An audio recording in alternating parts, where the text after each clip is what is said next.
வணக்கத்துடன் pepper and salt news என்கின்ற இந்த வலையொலியில் உங்களை சந்திப்பதில் நான் மகிழ்ச்சி அடைகின்றேன்.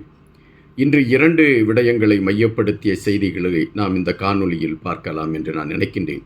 ஒன்று, விமல் வீரவன்சா அவர்கள் எடுத்து வைத்திருக்கக்கூடிய ஒரு கருத்து. இன்னொன்று, பிரிட்டன் நாடாளுமன்ற உறுப்பினராக இருக்கக்கூடிய உமா குமரன் அவர்கள் எடுத்து வைத்திருக்கக்கூடிய கருத்து. இந்த 2 கருத்துகளுமே ஒரு பிரதான தளத்தை நோக்கி இருக்கக்கூடிய காரணத்தினால் இது சார்ந்த கருத்துக்களை பதிவிடுவது சிறப்பு சேர்க்கும் என்று நான் நினைக்கின்றேன்.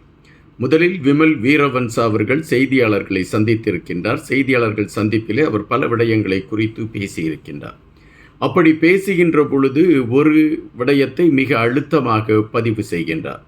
புலம்பெயர்ந்த தமிழர்களுடைய நெருக்கடியின் காரணமாக அனுரா ஆட்சியாளர்கள் இதுவரை இயக்கத்தை சார்ந்தவர்கள் செய்து கொண்டிருந்த வேலைகளை செய்வதற்கான முயற்சிகளை எடுத்து கொண்டிருக்கின்றார்கள். குறிப்பாக இராணுவம், இராணுவத்தை சார்ந்த கப்பற்படை போன்ற இந்த பிரிவுகளின் மீது புலம்பெயர்ந்த தமிழர்களுக்கு ஒரு பெரிய ஆத்திரம் இருக்கிறது.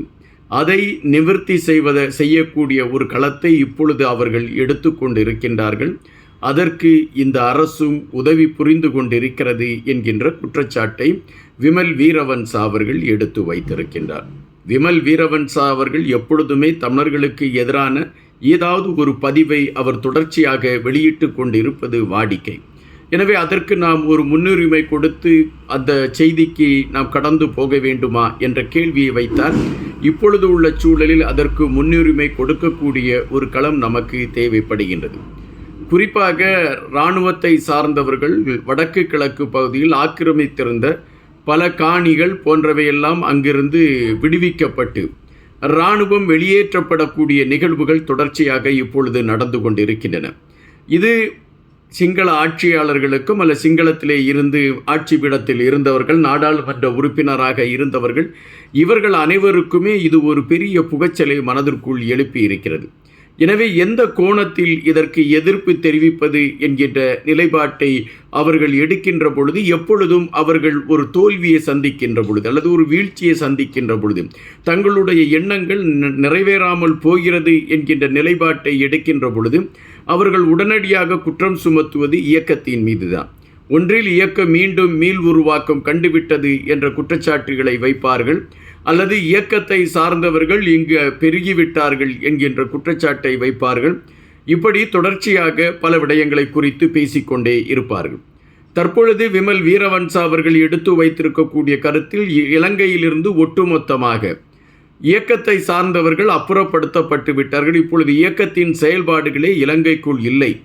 ஆனால் புலம்பெயர்ந்த இருக்கக்கூடிய தமிழர்கள் எப்படியாவது நாம் யாரால் பாதிப்பு அடைந்தோமோ அவர்களை பழிவாங்கிவிட வேண்டும் என்கின்ற நிலைப்பாட்டில் அவர்களுடைய செயல்பாடுகள் இருக்கிறது. அதற்கு அனுரா உதவி செய்து கொண்டிருக்கிறார் என்ற கருத்தை பதிவிட்டிருக்கிறார். இது விமல் வீரவன்சாவுடைய ஒரு குமுறல் என்று கூட எடுத்துக்கொள்ளலாம். இங்கு நமக்கு சில சந்தேகங்களும் எழும்புகின்றன. விமல் வீரவன்சா குறிப்பிட்டது போல இயக்கம் இந்த ஒட்டுமொத்தமாக இலங்கையில் இல்லாத பட்சத்தில் பயங்கரவாத தடை சட்டம் எதற்காக தொடர்ச்சியாக வடக்கு கிழக்கு மக்களை மையப்படுத்தியே தொடர்ந்து கொண்டிருக்கிறது? அந்த பயங்கரவாத தடை சட்டத்தை அப்புறப்படுத்தி விடலாம் அல்லது அந்த சட்டத்தை நீக்கி விடலாம். தொடர்ச்சியாக பல நாடுகள் இந்த சட்டத்தை நீக்க வேண்டும் என்று அழுத்தம் கொடுத்து கொண்டிருக்கக்கூடிய வேளையில் அதற்கு எந்தவிதமான இசைவும் தெரிவிக்காமல் இந்த ஆட்சியாளர்கள் தொடர்ந்து தமிழர் பகுதியிலே இந்த பயங்கரவாத தடை சட்டத்தின் அடிப்படையில் அவர்களுடைய அந்த செயல்பாடுகள் இருக்கக்கூடிய களங்களை நம்மால் பார்க்க முடிகின்றது. இப்பொழுது இயக்கம் சார்ந்தவருடைய செயல்பாடுகள் இல்லை என்கின்ற விடயம் அழுத்தமாக பதிவு செய்கின்ற பட்சத்தில் அந்த பயங்கரவாத தடை சட்டத்தை நீக்க வேண்டும் என்று விமல் வீரவன்சா ஏன் குரல் எழுப்பவில்லை என்கின்ற கேள்வியும் எழும்புகின்றன. இப்பொழுது உள்ள சூழலில் இங்கு அதாவது வடக்கு கிழக்கு பகுதியை மையப்படுத்தி அரசு ஏதாவது ஒரு நல்ல விடயங்களை செய்வதற்கு முனைவு காட்டிவிட்டால் உடனடியாக புலம்பெயர்ந்த தமிழர்களுடைய அழுத்தத்தில் இவைகள் நடைபெறுகிறது என்று இது போன்றவர்கள் குறைப்பது ஒரு வாடிக்கையான ஒன்று. அப்படி இதையும் நாம் வாடிக்கையாக பார்த்துவிட்டு கடந்து செல்வதுதான் சிறப்பு சேர்க்கும் என்று நான் நினைக்கின்றேன். 2வது விடயம் உமா குமரன் அவர்கள் நாடாளுமன்ற உறுப்பினராக தேர்வு செய்யப்பட்ட பொழுது எங்கள் மண்ணில் நடந்த கொடூரத்திற்கு எதிரான அனைத்து விடயங்களும் எடுப்பதற்கு நான் எச்சூழலிலும் தயங்க மாட்டேன் என்று குறிப்பிட்டிருந்தார்.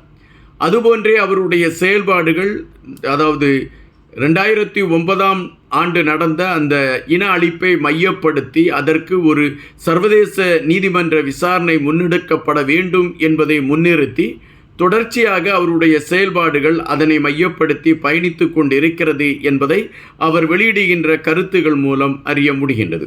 அதுபோல பிரிட்டன் நாடாளுமன்றத்தில் தமிழர்களுக்கு ஆதரவான நிலைப்பாட்டை உருவாக்கக்கூடிய ஒரு விடயங்களில் முனைப்பு காட்டக்கூடிய ஒரு செயல் வீரராக உமாகுமரன் அவர்கள் இருக்கக்கூடிய அந்த நிகழ்வுகள் பெருமைப்பட பார்க்கக்கூடிய ஒன்றாக இருக்கின்றது. இந்த சூழல்தான் இப்பொழுது உமாகுமரன் அவர்கள் செம்மணி விடயத்தை மையப்படுத்தி சில கருத்துக்களை பதிவிட்டிருக்கின்றார். அந்த கருத்துகள் உண்மையிலே தமிழர்கள் மத்தியிலே ஒரு எதிர்பார்ப்பை உருவாக்கி இருக்கிறது என்பதுதான் நாம் இங்கு உணர வேண்டியதாக இருக்கின்றது. அரசை பொறுத்தமட்டில் செம்மணி விடயத்திற்கு உள்ளூர் விசாரணையே போதும் என்கின்ற அடிப்படையில் செயல்பட்டு கொண்டு இருக்கின்றன. ஆனால் தமிழர்களை பொறுத்தமட்டில் சர்வதேச விசாரணை அதற்கு முன்னெடுக்கப்பட வேண்டும் என்கின்ற கோரிக்கை வலுவாகவே பதிவாகி கொண்டு இருக்கின்றன. தற்பொழுது வரை 140ற்கு மேற்பட்ட உடல்கள் கண்டுபிடிக்கப்பட்டிருக்கிறது என்கின்ற குமுறல்கள் ஒவ்வொரு தமிழர்களிடமும் இருக்கிறது என்பதை நாம் இங்கு பதிவு செய்ய வேண்டியதாக இருக்கின்றது. இந்த சூழலில்தான் உமாகுமரன் பிரிட்டன் நாடாளுமன்ற உறுப்பினர் செம்மணி விடயத்தில் சர்வதேச விசாரணை நடத்துவதற்கான அனைத்து முயற்சிகளும் எடுக்கப்படும் என்றும், பிரிட்டன் நாடாளுமன்றத்தில் அதற்கான அழுத்தம் கொடுப்பதற்கான களங்களை உருவாக்குவதற்கு முனைப்பு காட்டப்படும் என்றும், இப்பொழுது பிரிட்டனில் ஆட்சி பீடத்தில் இருக்கக்கூடியவர்கள் அதற்கான களத்தை உருவாக்கி கொடுப்பார்கள் என்கின்ற நம்பிக்கையும் இருப்பதாக அறிவித்திருக்கின்றார். எனவே இந்த சர்வதேச விசாரணை என்கின்ற விடயத்திற்கு ஒரு பெரிய அழுத்தம் பிறப்பதற்கான ஒரு வாய்ப்பு இருக்கிறது என்பதை நாம் இங்கு பதிவு செய்ய வேண்டியதாக இருக்கின்றது. தற்பொழுது செப்டம்பர் மாதம் அரங்கேற இருக்கக்கூடிய ஐநா மன்றத்தின் அமர்வில் செம்மணி விடயத்தை மையப்படுத்திய தீர்மானங்கள் கொண்டு வரப்படும் என்கின்ற நம்பிக்கையும் எல்லோர் மத்தியிலும் இருக்கக்கூடிய காரணத்தினால் பிரிட்டன் அரசாங்கம் இதற்கு ஒரு ஆதரவு கொடுக்கக்கூடிய நிலையில் இந்த செம்மணி விடயம் ஒரு சர்வதேச களத்தை நோக்கி நகர்வதற்கான ஒரு வாய்ப்பாக அமையும் என்கின்ற கருத்துகளும் நம்மால் இங்கு எடுத்து வைக்க முடிகின்றன. தொடர்ச்சியாக தமிழர்களுக்கு எதிரான செயல்பாடுகளை இலங்கை ஆட்சியாளர்கள் செய்து கொண்டு இருக்கக்கூடிய வேளையில் தமிழர்களுக்கான செயல்பாடுகளை முன்னிலைப்படுத்தக்கூடிய குரல்கள் இப்பொழுது சர்வதேசங்களில் ஒலிக்க தொடங்கி இருப்பதே ஒரு அரசியல் மாற்றத்திற்கான களமாக பார்க்கப்படுகின்றது. அதுபோல தமிழர்களுக்கான ஒரு தீர்வை முன்னிலைப்படுத்திய பயணமாகவும் பார்க்கப்படுகின்றன. இங்கு உமாகுமரன் அவர்களை நாம் வியந்து பார்ப்பதை விட அவரை நாம் பாராட்ட வேண்டிய ஒரு கடமையும் இருக்கிறது என்பதுதான் நிஜம். நன்றியுடன் இன்பா.